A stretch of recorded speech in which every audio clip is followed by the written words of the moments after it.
The Blues Fan Forum podcast is presented by Interstate 70 Sports Media Group. I-70 strives to bring you the best sports coverage in the tri-state area. Find them on Facebook or at interstate70sports.media. This is Jordan Bennington, and you're listening to the Blues Fan Forum podcast.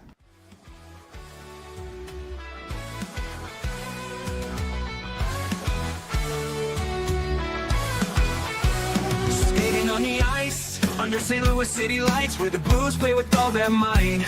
Jordan Cairo, fast on the attack, but defense falters, gotta cut him some slack. In rubber tongues, we find our glory. His skills shine, the team's best story.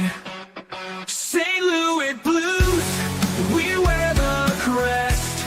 In Jordan Bennington, we put our trust to the test.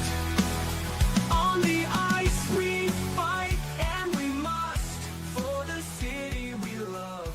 In the blue, no we'll thrust.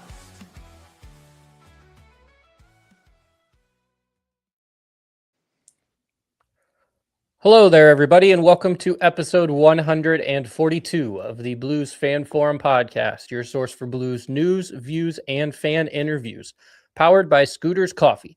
Blues fans can score the amazing drinks like the signature Caramelicious, served hot, iced, or blended with world-class espresso, fruit smoothies, Scoot energy infusions, and so much more. That is amazing people, amazing drinks, amazingly fast. Scooter's Coffee. We are back another week of the Blues Fan Forum podcast, episode 142. We are Dakota-less for one more week, but Dakota will be joining us. I will say next episode, probably not next week because it's Christmas week and we're most likely going to take off. The NHL's taking off, so we're going to take off as well. Our special guest this week is Mr. Josh Thornton. Josh, how are you? I'm good. Thanks. It's pretty cool to be here. Thanks for having me. Of course. I appreciate you commenting on Facebook. I actually ended up with a lot of comments. Sometimes I post and I'm like, who wants to come on next week or tomorrow or whatever, and nobody responds. So it's kind of nice to get a lot of responses, and even more nice, I think, to get Josh of just being a new guy, someone who has listened a couple times but has not been on. So we get kind of a fresh perspective on the Blues here from Josh. I'm excited. Right. What'd you say? Sorry, I missed that. I was just saying I'm just excited to be here. It's a pretty cool feeling. All right. Awesome. Have you done a podcast before of any sort? I have not, but I've been on little bits and clips on TV from like public signings from the Blues, Cardinals, and whatnot. So not too much. Oh, well, at that point, you're more of a professional than I am. All right.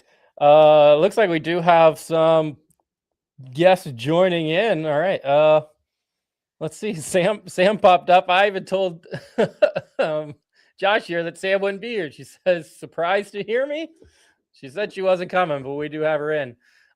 Good to see Dakota checking in, tuning from the road. Dakota, we'll see you back in 2 weeks. We have on YouTube Chinazoom Wisdom. I'm not sure who that is, but they're checking in from YouTube, and then I guess we'll just go with SHZVD. Is that all hail? All hail. SHZVD. So appreciate everyone listening in. We got a lot to talk about here with Josh, between games that have been not so good, games that have been good, people getting hurt, whether it's in a game or in practice, and then just a little bit of everything else. Before we kind of dive into the Blues, though, Josh, I just kind of wanted to get your background on your Blues fandom. When did you become, like a big Blues fan? Has it always been that way, or did you just kind of start off recently? Yeah, so I played hockey for, I don't know, probably 10, closing on 12 years. Always been a hockey family. First in the family to play hockey. I've always been a big Blues fan, but just recently in the past couple of years, I've been getting a little bit into, or I guess a little bit bigger into all the stats, games, losses, and all that stuff. So on that, I always love the Blues. All right. Did you play, and how What's your hockey career as far as playing look like? I can tell you I've played one season of adult rec league. That's the best I've ever done. Yeah, so I started. I was probably 4 or 5 years old, and then throughout high school, I kind of quit playing around my junior year of high school, and then I went from being a little kid to being 16, 17 years old. All right. So you've played significantly more hockey than me, and you've been on TV more than I have. So it sounds like you should be running a podcast and not me. It would have been cool, but nah, it ain't for me. It's a good time. It can be stressful sometimes trying to get all the stuff put together and whatnot, but once you get started, then it kind of works its way out and it becomes a lot easier. But getting started is the hard part. Yeah. All right. Let's dive into some recent games then. Since our last episode when we recorded with Mr. Dan Picard, the last game was Tuesday, December 9th. The Blues played at home against Boston. Ended up being a 5-2 loss. Robert Thomas got both of our goals, his 5th and 6th of the season at that point. Hofer was able to stop 26 of 30 for an 8.67 save percentage. Not great. We also lost to Boston 5-2 a couple days right before that. Not necessarily a back-to-back. There was a game in between. I think you said, Josh, you didn't really catch this one, right? No, I just had stuff going on, but the past two Preds games, I'm not happy to say that we did watch it. We did watch those two. Unfortunately, watch that. Hopefully, you made the executive decision and shut it off early. Let's go through the Thursday, December 11th. We played our first Nashville game, which was at Nashville. Blues ended up losing 7-2. Hugh McGinn gets his first goal of the year, and I believe first goal as an NHLer. I know he's played games sparingly here and there, but I think it was his first game as an NHLer. It was. Okay, that's what I thought. And I was like, if we didn't know, I knew Sam would double check it for me. So Thomas ended up getting his 7th goal. Bennington plays the first 2 periods, gets pulled after that. Hofer goes in for the 3rd. Nashville, as of right now, is the 30th ranked team in the NHL. And we just got our ass kicked by them twice. So what's your thoughts on that happening? Oh, it's just to start off is kind of embarrassing that they're 3rd or 30th. I think we could have done a little bit better with passing the puck. I also think that dumping the puck and chasing is good on some lines, and sometimes it can backfire. So I think that could have a big impact on the way the game was going. Yeah, I'm trying to remember that game. I think I've just done a really good job of hating it so much that I've deleted it from my mind, which is probably a good thing. Was that one that Bennington didn't play well, or did we just suck in front of him and he got pulled just because he gave up 4 goals? I think the first goal, it was a soft, easy goal that he should have saved. The second goal, I don't remember too well. And then after, I think like 3rd period, I think that's kind of where I just kind of dozed off and didn't pay too much attention, unfortunately. Which is probably what most Blues fans did. Yeah.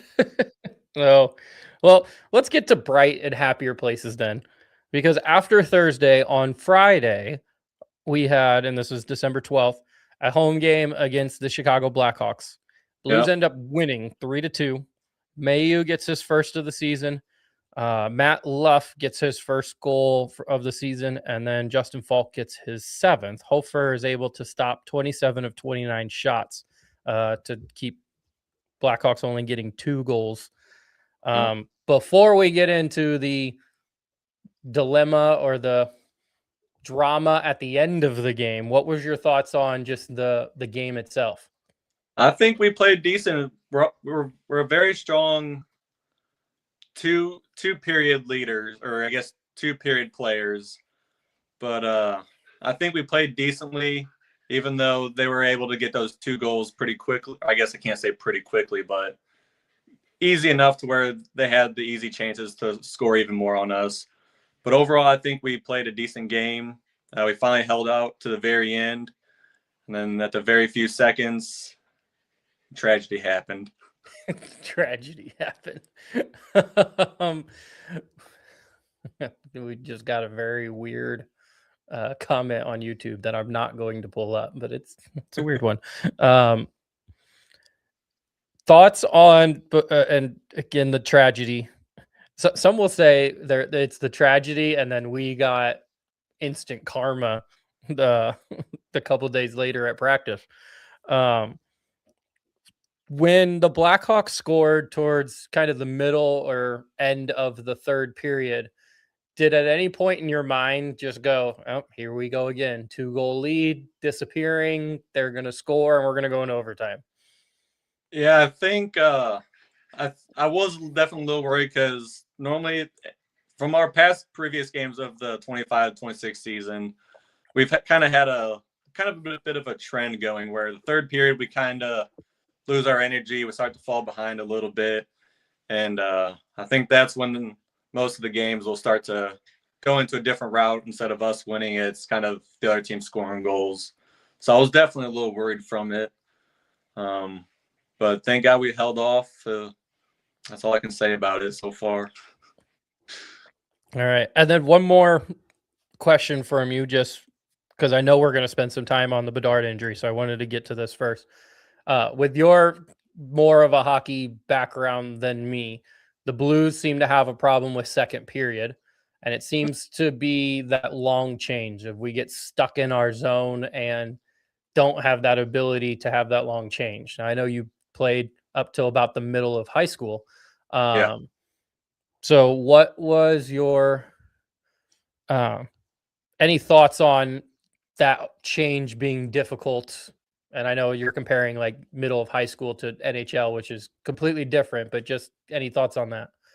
Yeah, so from what I remember, going into the second period, everyone's still feeling confident. It could be a 3-1 lead. It could be a 2-0 lead.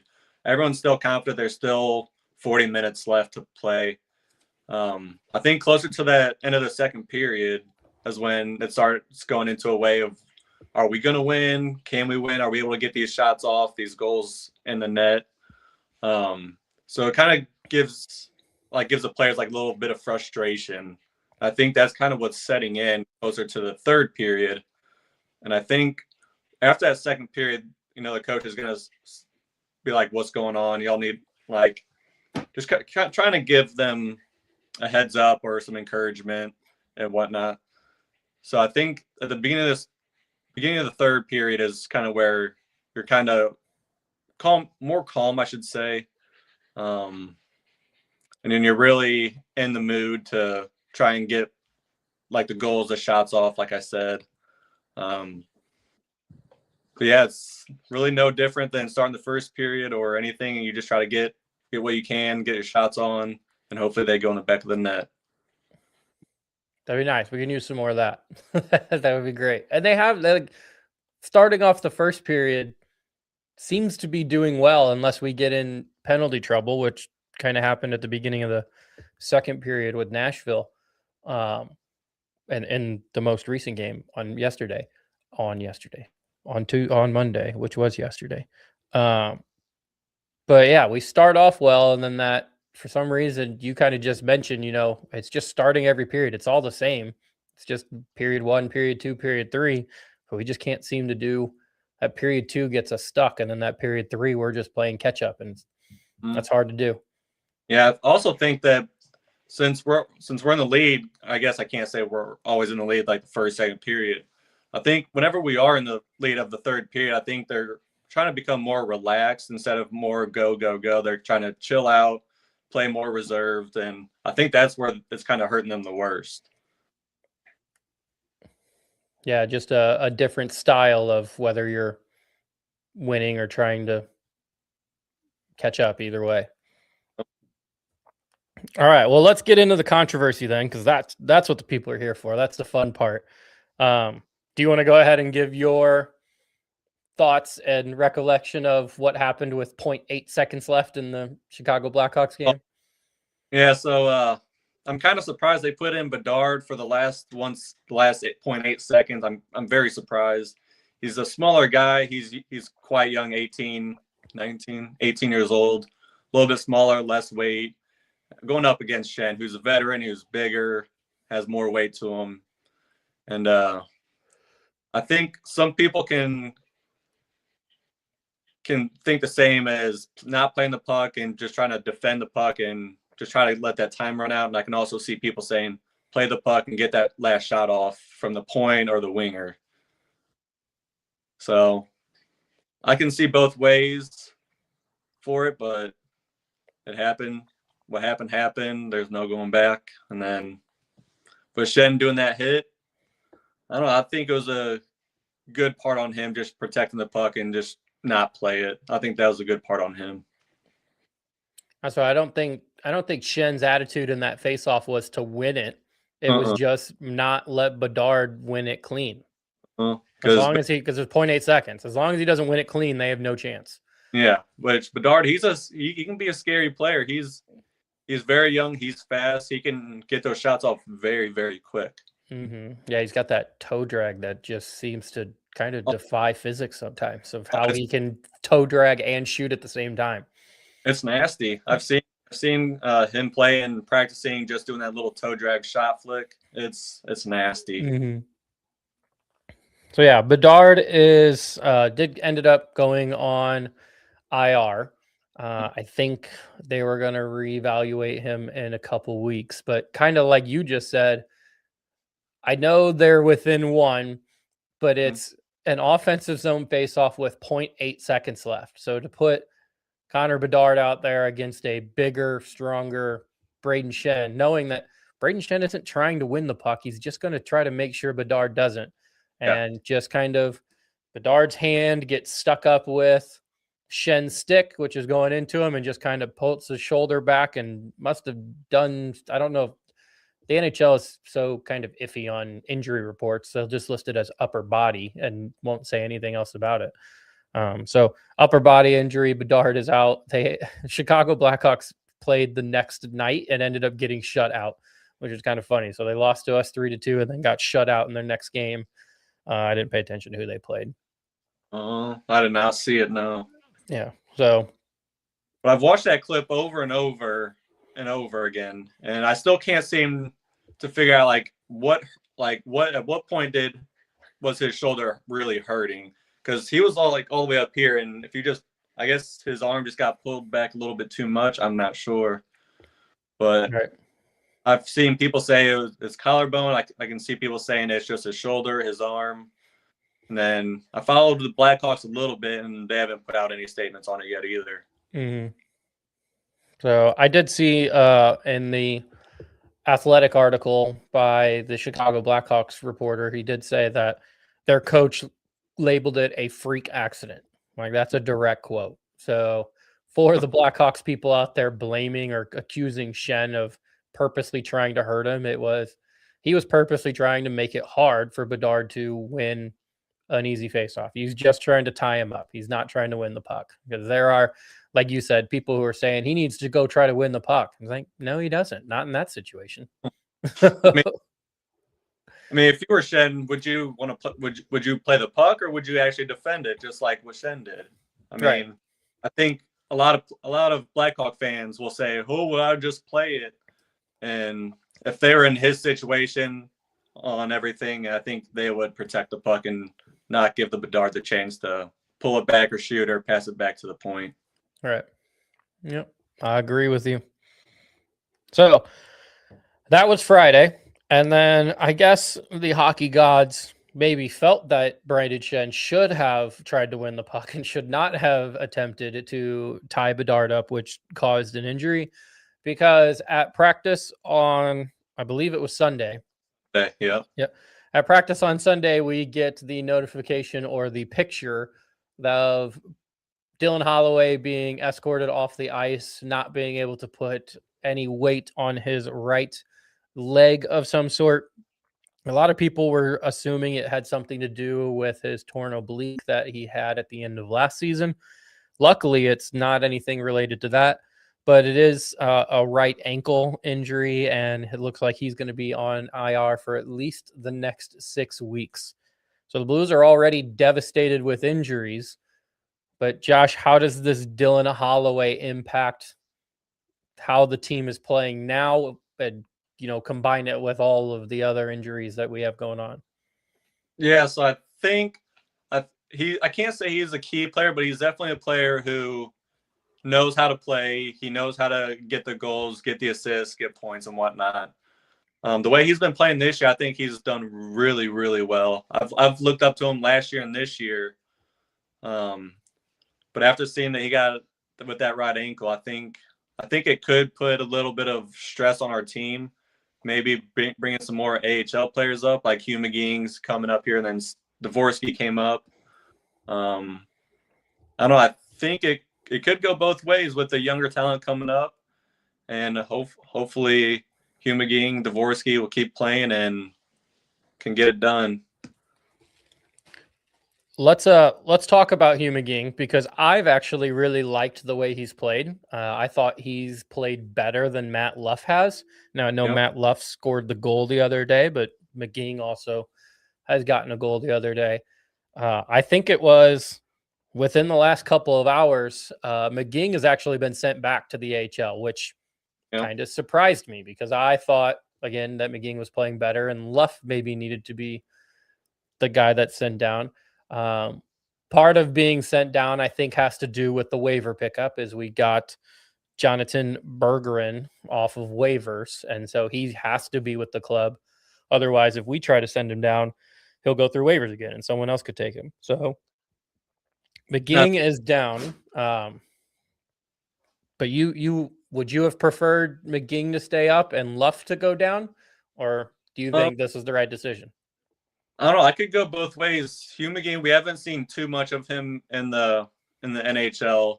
It would have been cool to see him play, I don't know, maybe 2 more games, just see what he can do, see what he's good at, see what he can improve on. But same goes with Loof. He hasn't played too much NHL games with the Blues. But I think I would have stuck with Hugh McGee, because from what I've seen, he can pass pretty well. And he has some decent speed to him if he really wants to try and get to the puck or skate past the D-men.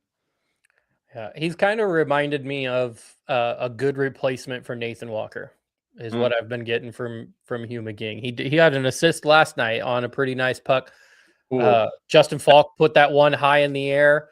He brought it down, toe dragged around one guy, and then sort of toe dragged around a second and passed it to Dvorsky, and Dvorsky sniped it. So a nice AHL goal there. But again, just some individual skill from McGee, but also kind of some speed, like you said, and a little bit of heart. It gives me the little Nathan Walker vibe.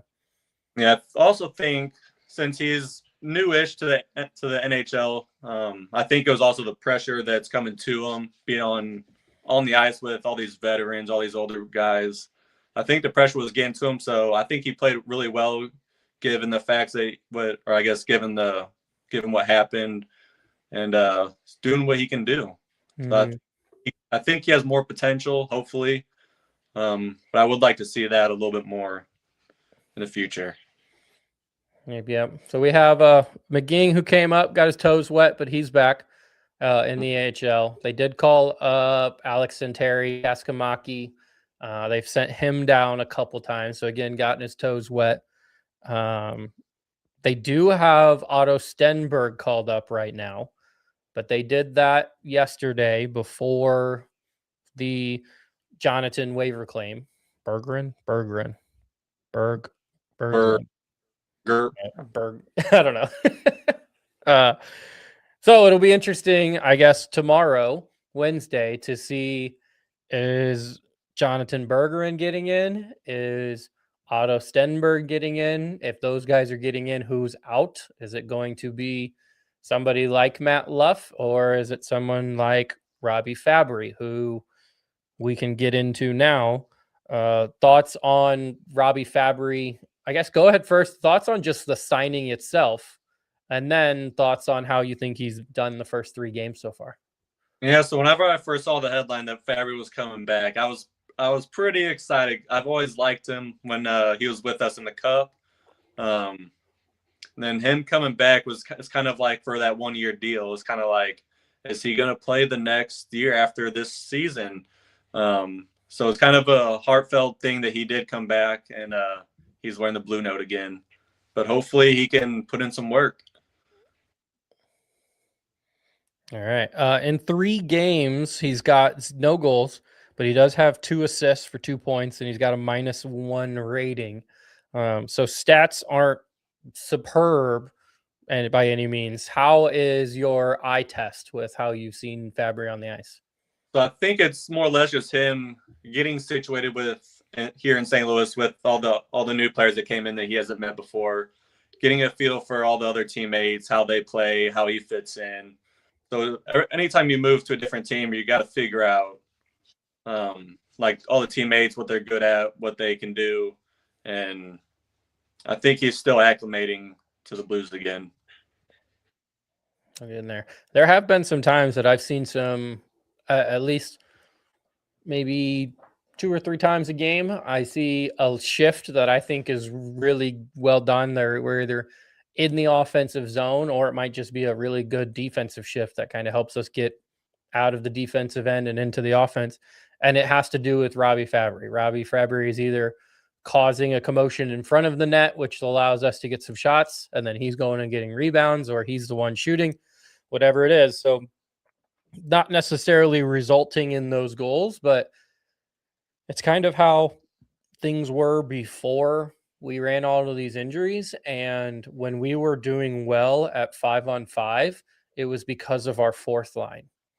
And I think Robbie is playing on the 3rd line, but it's those bottom 6 lines that are driving our 5-on-5 play, even with some of these injuries. I do know, Thomas has gotten 3 goals in the last 4 games. Falk is still doing well. Dvorsky gets 2 last night against Nashville. He's probably playing top 6 minutes by now. Is he on the 2nd line, Dvorsky?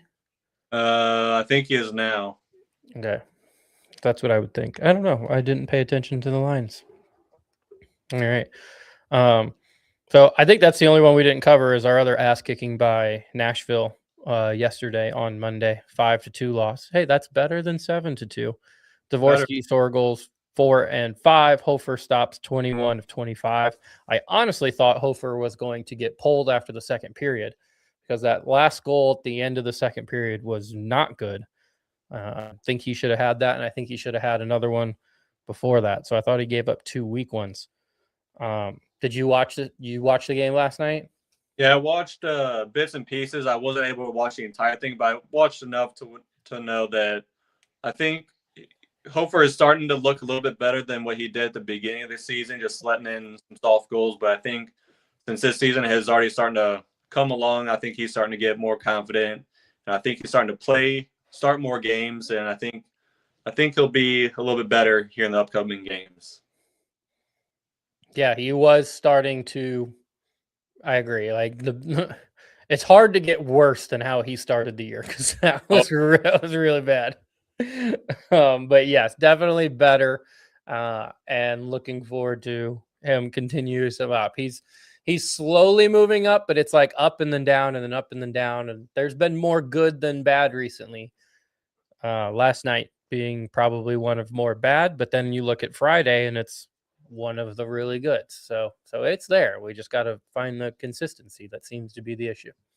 Yeah, he's kind of like a mountain. He's going up and down, and it would be nice to see him to where he can just plateau off, or I can't, not plateau, but just kind of level off where he's getting really consistent saves and not letting in so many goals every game. I mean, other teams have been scoring too much besides that 2-7 loss. Mm-hmm. I think if we can get him to level off a little bit, I think we'll be a lot better in that. All right. You got anything else for? We covered a lot there. That was really good. Anything else for like most recent games before we kind of look to the future? I mean, other than our little bit of a list of our IR of our injureds. Would be cool to see some of those players back, but obviously we have to wait a handful of weeks to see our players like Kyrou, Snuggerud, Walker, and Bukestan to wait for them to heal up and see what they can do. Yeah, I will add the nice thing, Toropchenko back in the lineup yesterday. So that was nice. I know we lost Holloway for 6 weeks, which is a long time. But getting Toropchenko back, at least getting somebody back. Bukestad, I believe, should only be out a couple more days. He was concussion protocol. So he should be, when he got injured, it was, I think, listed exactly at 5 days. And so we're probably getting close to that. And last I saw, he was on a day-to-day basis or game-to-game. Yeah. So he should be back soon. The big one is you got a whole, our second line is injured between Holloway, Kyrou, and then you can throw Snuggerud. Snuggerud's been playing on the first line, but that's a whole top 6 line is injured for the Blues. And so you luckily are able to kind of throw Jake Neighbors up, and it looks like we're able to throw Dvorsky up a little bit, but it's still not the same as a Holloway or a Kyrou. Nope.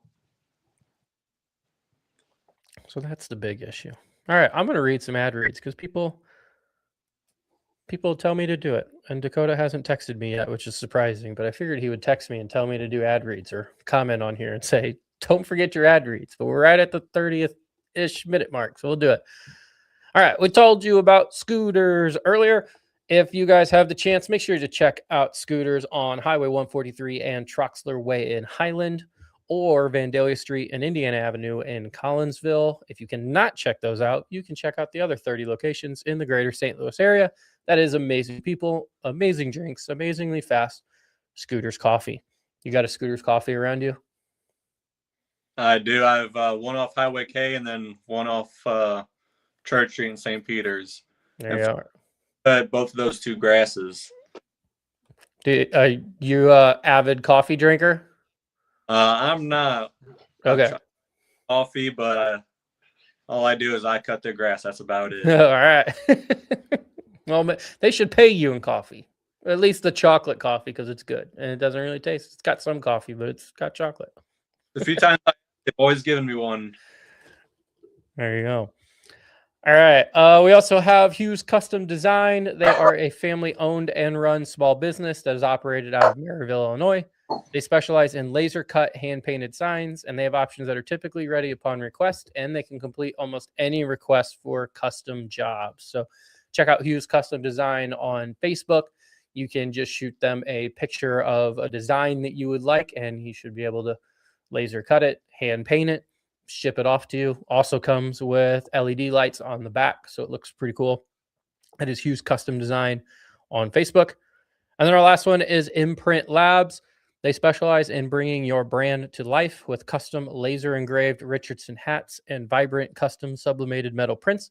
Whether you want to make a statement with high quality headwear or showcase your designs on eye-catching metal art, they deliver precision, durability, and style every time. Elevate your brand with Imprint Lab, where your vision meets our craftsmanship. So that would be my hat here. I think my favorite thing are these metal signs. These things are cool. So metal, St. Louis Blues, championship signs, got stickers on the back, so I could put it on the wall if I wanted to. But they can do almost anything. Metal can koozie. It's got my logo on it. They got a little bit of everything. This mouse pad that I have right here at the Blues logo and my logo on it. So if you, my made up logo for them is if you have shit and you want it on shit, they're your people.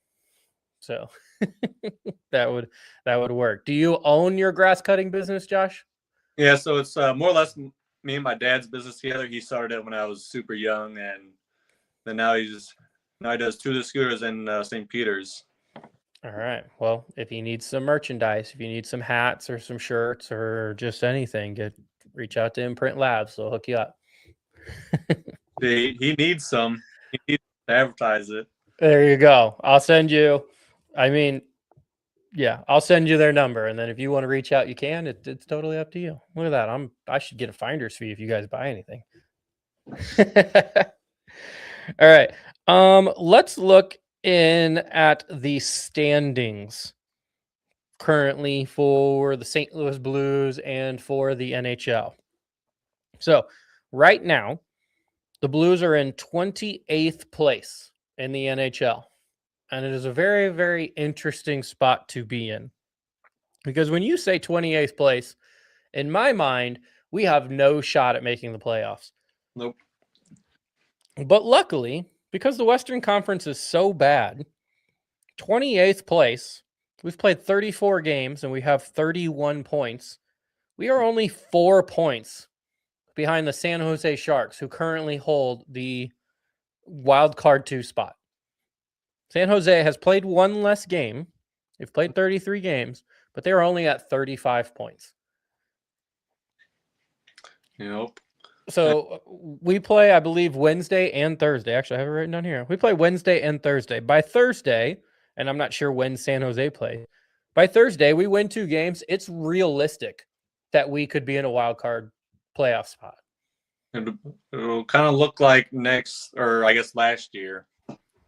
And hopefully don't go into double OT, but there is that chance we could get that wild card. Does that just seem like crazy that that's even a possibility that we could still make the playoffs and fairly easily still make the playoffs?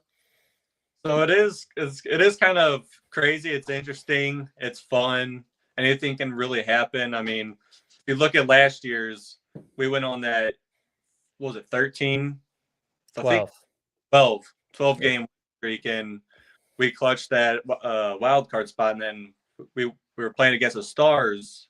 Yeah, the Stars, and they were the President's Trophy. We played the Jets, and yes, they were the President Trophy winners last year.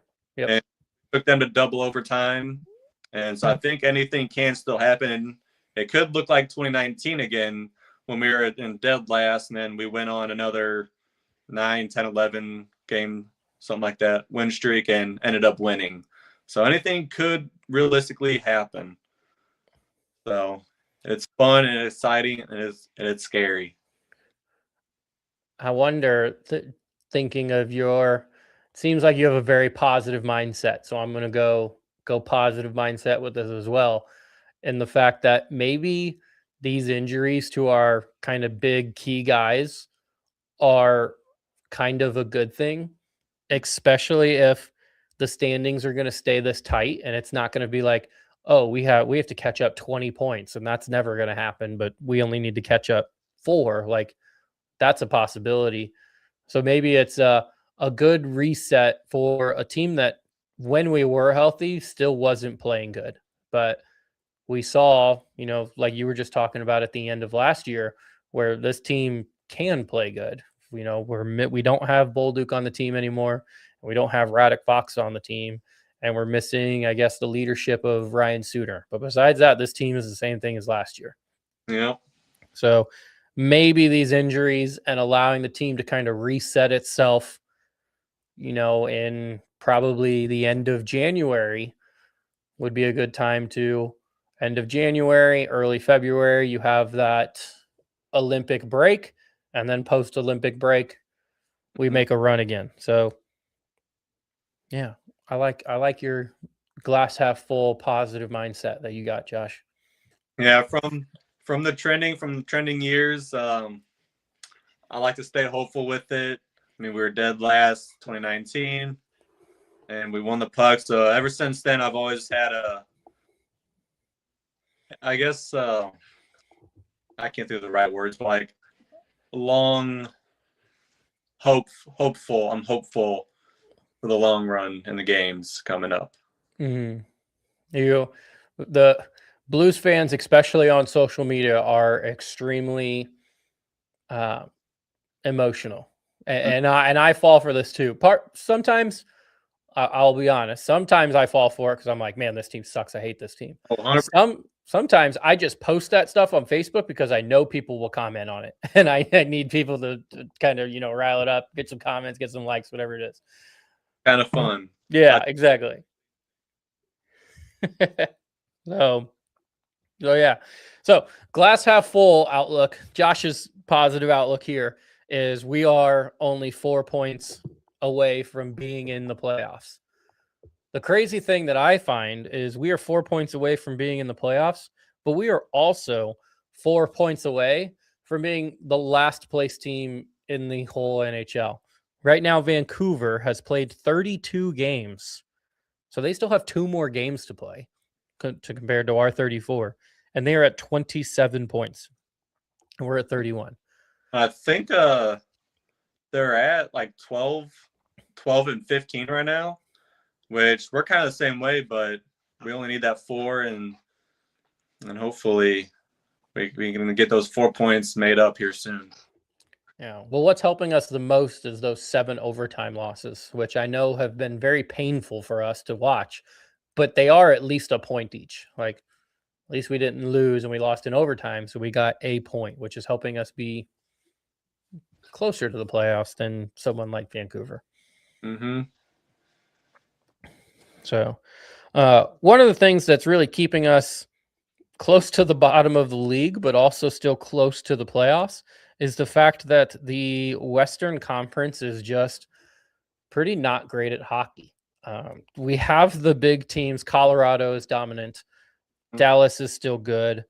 Vegas is doing fine. Edmonton is not doing very great, but I do think they are still in a playoff spot just because the Pacific is worse than the Central. But an interesting stat, I mentioned that San Jose is currently in the wild card 2 spot for the Western Conference with 35 points. There are 4 teams in the East that have more than 35 points and are currently not going to make the playoffs in the East. Mm-hmm.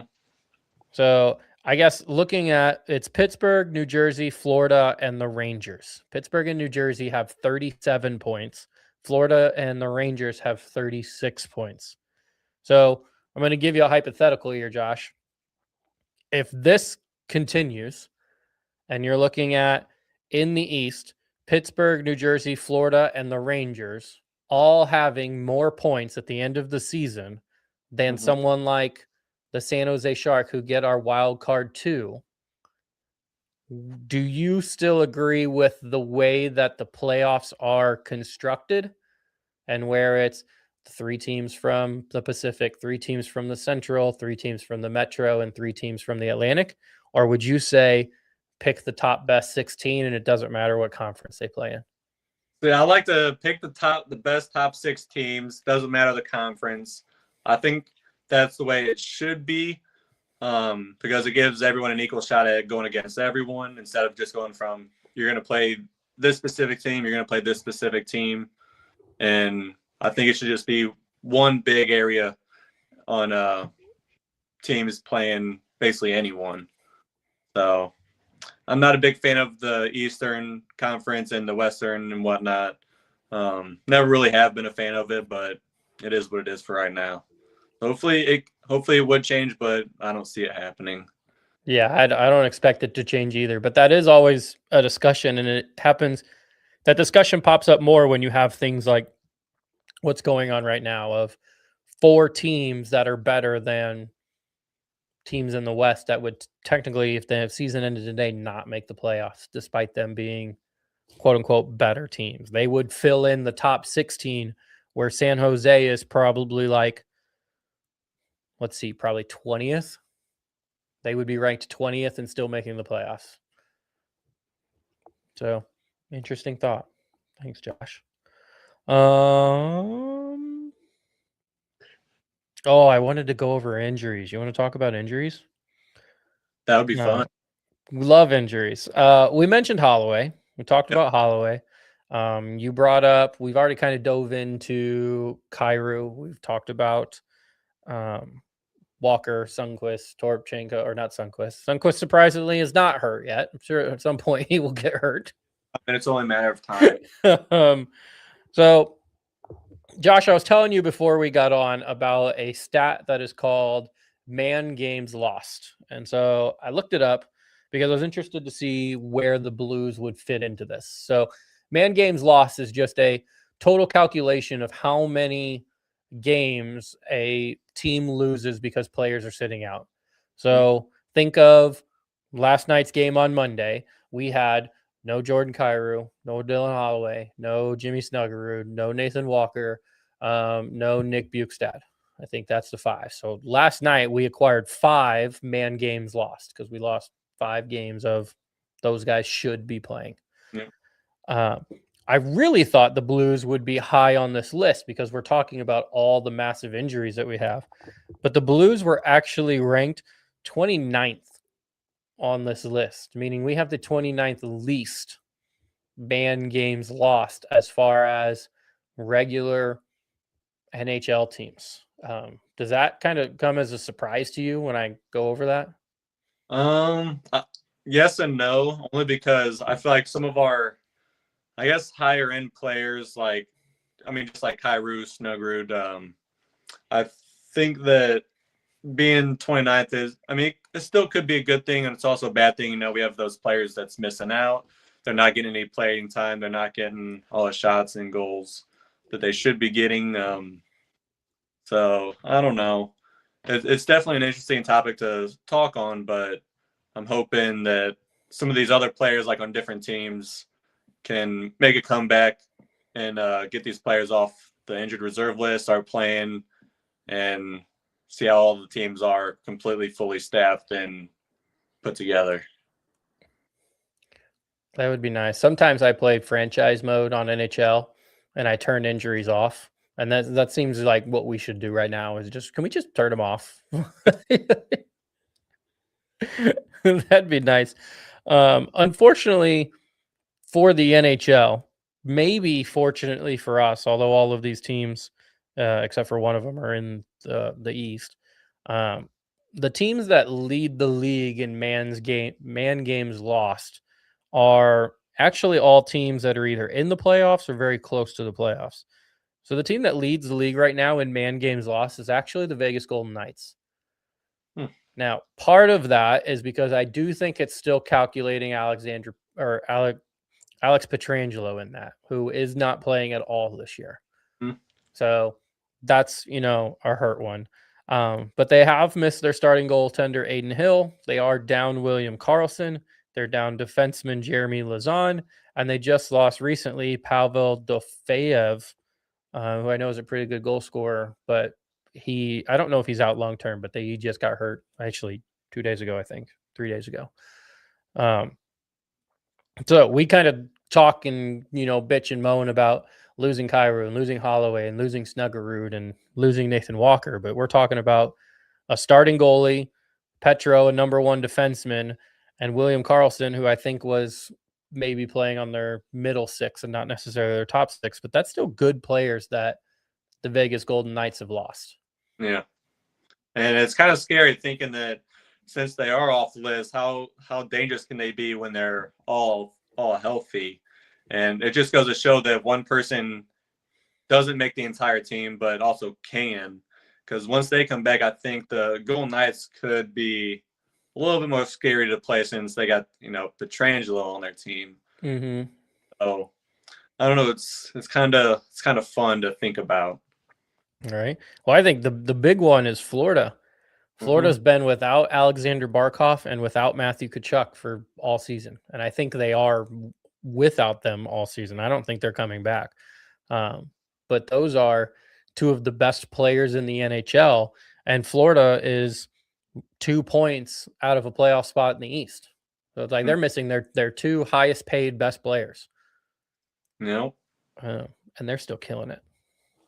So even without Tkachuk, they're still a very scary team to play, even without him. But I think, I can't say once, but if he comes back this year, or once, whatever he does, I think he can make a big impact on the way that they play. So we'll see. Yeah, well, it's going to be hard for Florida to make a 4th straight Stanley Cup Finals. That would be absolutely nuts. And that's probably why they are injured, is their bodies are just worn out after going to 3 finals in a row and winning 2 of them. I mean, with the playoffs being even more physical, that it could realistically have a toll on their bodies after doing 4 straight runs. Right. And I don't know. Yeah, it's crazy. The last team I wanted to bring up is the other team in Florida, and that's the Tampa Bay Lightning. They're currently without Victor Hedman, number one goalie or number one defenseman. And they are also without Vasilevsky, their all-pro goaltender. So two big names, again, that Tampa Bay is missing, and Tampa Bay is in the playoffs right now, I'm pretty sure. Yep. So, the Blues have some injury woes right now. We're kind of getting hit with these injuries all at the same time, it seems like. But it's not just us. Like there's a lot of major injuries across the league, which is unfortunate. Yeah. All right. Let's get your thoughts on the next few games before Christmas break here. We have 4 games. And I just kind of want you to give me your thoughts on them and then give me an idea if you think we come out with a win in those games or what do you think the result might be? So coming into these next 4 games, I'm going to skip over and just talk about the break for a quick second. I think after these 4 games, we could, since we have that break, we could, I guess, have like a different, New Year's resolution for just to play better, practice harder. I don't know. But I think we could come back a little rusty. But I think we can also come back in January just being rejuvenated and ready to play. But for these next 4 games coming up, I'm still hopeful. I'm hopeful every game. But winning all 4, it would be tough, but it would be something cool to see, especially against the Rangers. I've always thought they were a pretty decent team. So we'll see in tomorrow's game. Yeah, so tomorrow we have at home in that playoff matchup that you were mentioning earlier against the Winnipeg Jets. Do you see redemption in our future on Wednesday, or how are you feeling for that game? I'm nervous, but like you said, it's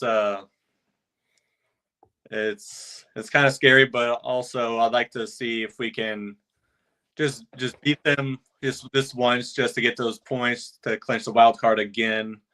Just kind of throw it in their face, like, yeah, we can keep up with you. Don't worry about us, and just be ready for the playoffs. Yeah, they are. I'm not 100% sure if they are in a playoff spot right now. They might be. They're probably close, but they're not near President's Trophy like they were last year. They did lose a big goal scorer in Nikolai Ehlers, but they should be. They picked up Jonathan Toews. They should be. They got Captain Sirius. But yeah, big win there. You mentioned Thursday against the Rangers. You're feeling better about that game? I really am. I think Bugstand, I think it was Bugstand. I feel like he might try to make it. I hope he does.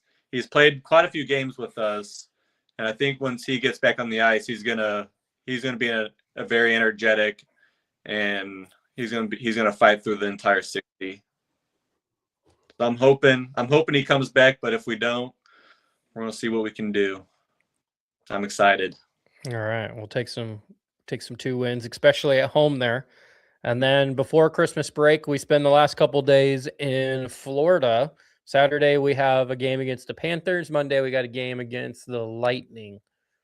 How are you feeling for those coming up? I think it was after the break. Those are before the break. That's the 20th and the 22nd, and then we have Christmas break. Oh, that's right. I'm hoping since they're looking forward to something, I can see it going both ways. They're ready for a break. They're eager to get home with their families, and so hopefully they can push through all the emotions that's coming up with the Christmas and whatnot, and hopefully they don't just try and we'll get them next time mentality, and hopefully they'll go in with a lot of energy. Do you think it would be hard? I guess put yourself in the shoes of these NHL players. You're in St. Louis on Thursday. On Friday, they probably hop on a plane and fly down to Sunrise, Florida on, next near Miami, or pretty much in Miami, Florida. They're in Miami Saturday. They might even still be in that area Sunday. Or Sunday, they probably hop on a flight and go to Tampa Bay. Is it going to be hard after a 2-game road trip in Florida to return to St. Louis in December 23rd? Yeah, I think it plays a big role because, I mean, obviously Florida is southern, so it's definitely different weather, different environment. I think with that 2-game road trip that they're really excited to be in a different climate, because climate I feel like does affect different people. Because if you're up in, let's say, Colorado, they're in higher elevation, so they have different air than we breathe down here. We're sub 500 feet elevation, so being in different elevations does affect your breathing, how you play, and so it's going to be different. Which in Florida, I don't think is much different in elevation, but I think it's just the weather and where they're at. Yeah, just more to do outside. So you might, spend more energy going and doing something on game day instead of just sitting at home because it's blistering cold. Although it was like 50 degrees today, so it wasn't too bad today. It wasn't awful. 55 today and 55 tomorrow. All right. Yeah, you guys might get some grass cut. Oh, but tomorrow I got my barbecue before the. I'm excited. Oh, all right.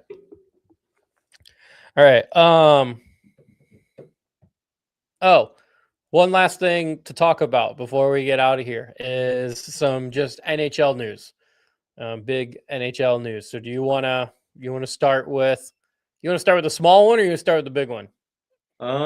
Let's wait for the big one at the end. All right.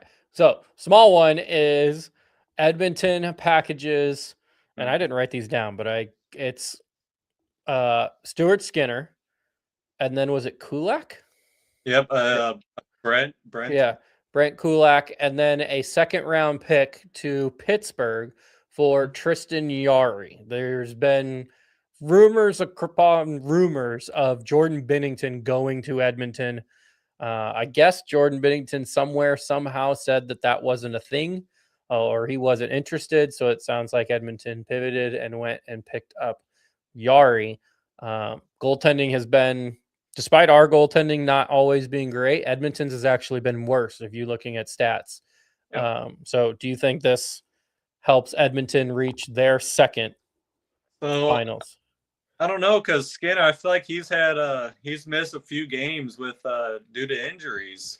So I think he's just like Ofer. He's got an up and down mentality. Some games he's playing fairly well. Some games he could be better.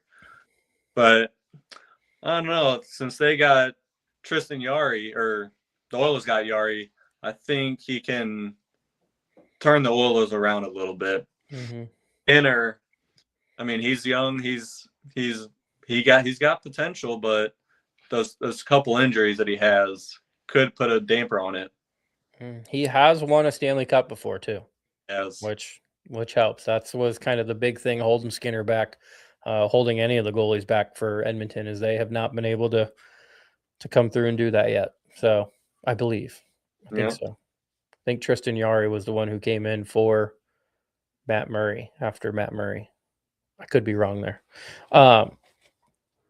No, another interesting note, I read this somewhere or watched it, whatever it is. I guess Pittsburgh is in the middle of potentially selling the franchise. And so getting rid of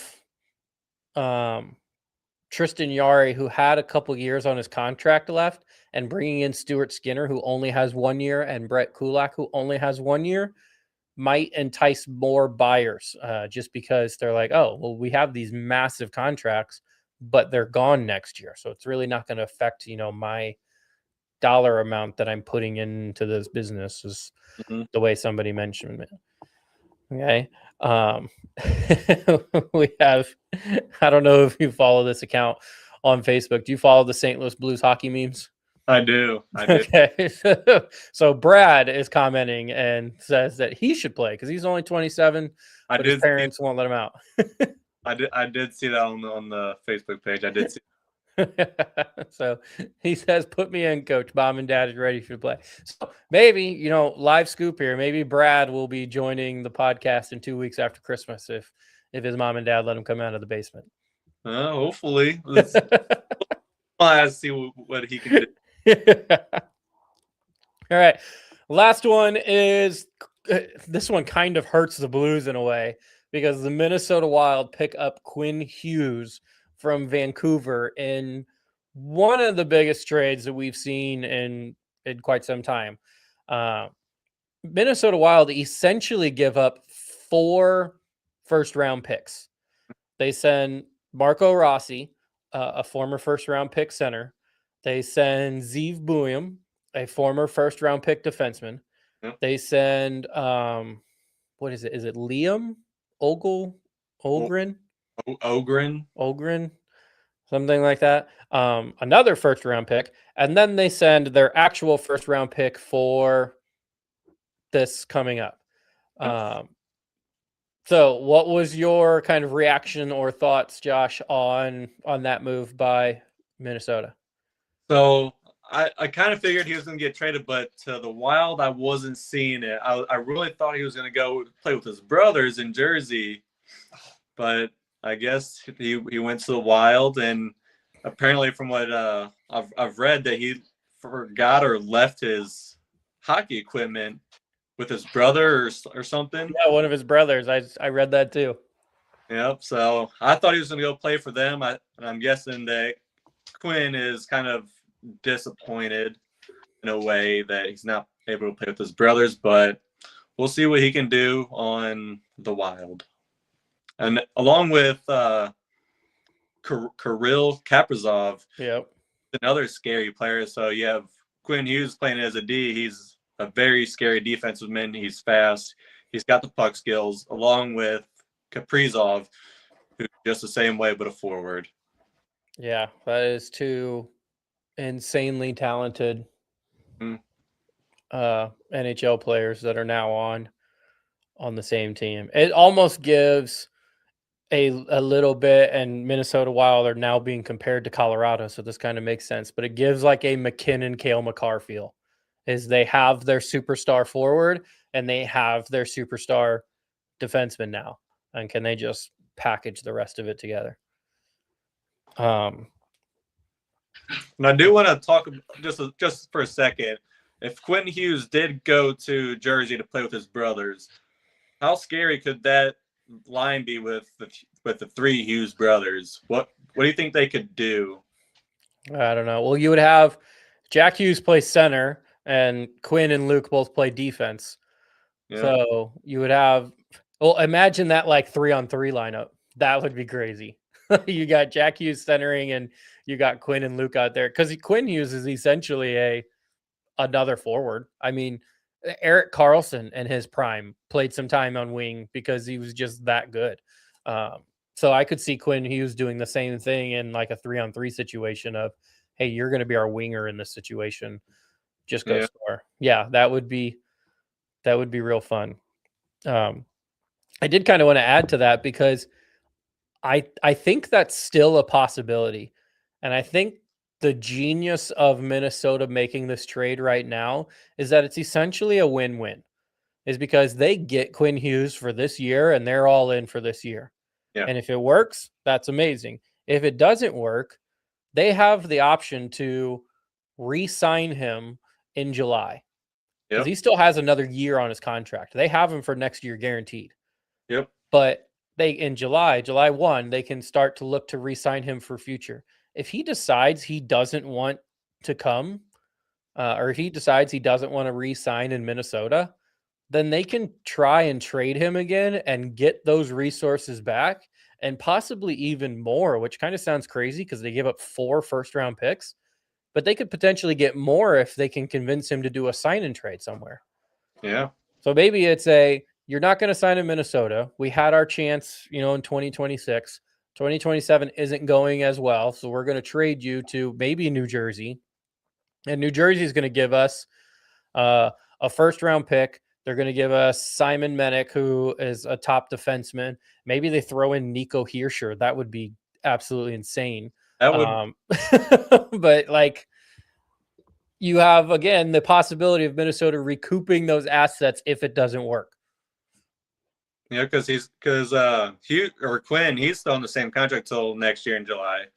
So I wonder if, depending on how he plays, if he's still playing the same, he's being elite, scoring goals and whatnot. I wonder if his contract would change to where he would be with the Wild for 4, 5, 6, 7 years. So I don't know any direction after in July. Yeah, I think it's going to be really interesting to just see how far they make it. Like if they get ousted in the first round and it doesn't work very well, he might be like, yeah, I think I'm going to wait and see. But if they go far, maybe make it to the Stanley Cup final or at least the Western Conference final, then maybe he's like, you know what? I do like winning. I want to stay here, which realistically could be bad for us. So maybe we need Minnesota to not do well. We already have to deal with Colorado and we already have to deal with Dallas. So let's not let Minnesota be good too. Yeah. So Brad commented, said, high risks give high rewards unless it's Doug Armstrong. Then it doesn't typically. Then the high risks end up just being high risks and not many rewards, which is kind of the Logan Mailloux trade right now. Logan Mailloux hasn't been playing better, but that's kind of, I think, the general consensus of where we're at with that one. Yeah. So, and then he had to leave. Oh, Brad, he's a funny guy. All right. Josh, anything else for us tonight? I think we covered everything that's bigger. You know, we had that huge trade. We got the Skinner, which I still think that a lot of people are in St. Louis were wanting Skinner to come here and have Jordan out of here, but I kind of figured Jordan wasn't going anywhere. I'm happy he's staying. I mean, he was a rookie for the Blues in 19, so I'm hoping he sticks around for a little bit longer, see what he can do, because from what I've noticed, he's more of a playoff under pressure type of player. Just like in the Four Nations game last year, he was unstoppable. Mm-hmm. So hopefully maybe be the same. He plays very, very well in Four Nations, comes back, and he's just a whole different goalie. Do you think, because I mean the stats aren't great right now, do you think he still gets an invite to the Team Canada for the Olympics? I think he'll still get the invite given his history. Yeah, I'm with you. I agree. I don't know if, I guess whoever's picking the teams will go off of a handful, 10, 20, 30 games from one season. Mm-hmm. Look at his stats over 2019, 20, 21, and so on. But I think he'll still get the invite. I think he'll still play. Yeah. Well, that's the nice thing about it is the guy who is picking the team for Team Canada is Doug Armstrong. He's their general manager. So Jordan Binnington and Colton Parayko have a little, foot in the door on getting in. Yep. So, all right. Well, Josh, thank you so much for coming on. For the people listening, make sure, again, you check out Scooter's Coffee. Go get your hot coffee. Maybe even get an iced coffee because it's been kind of warm this week. Mm-hmm. Check out Hughes Custom Design on Facebook for your wood carving needs, and check out Imprint Labs for pretty much anything else. Josh, give me a big let's go Blues, and we'll get out of here. Let's go Blues! All right. See you, everybody.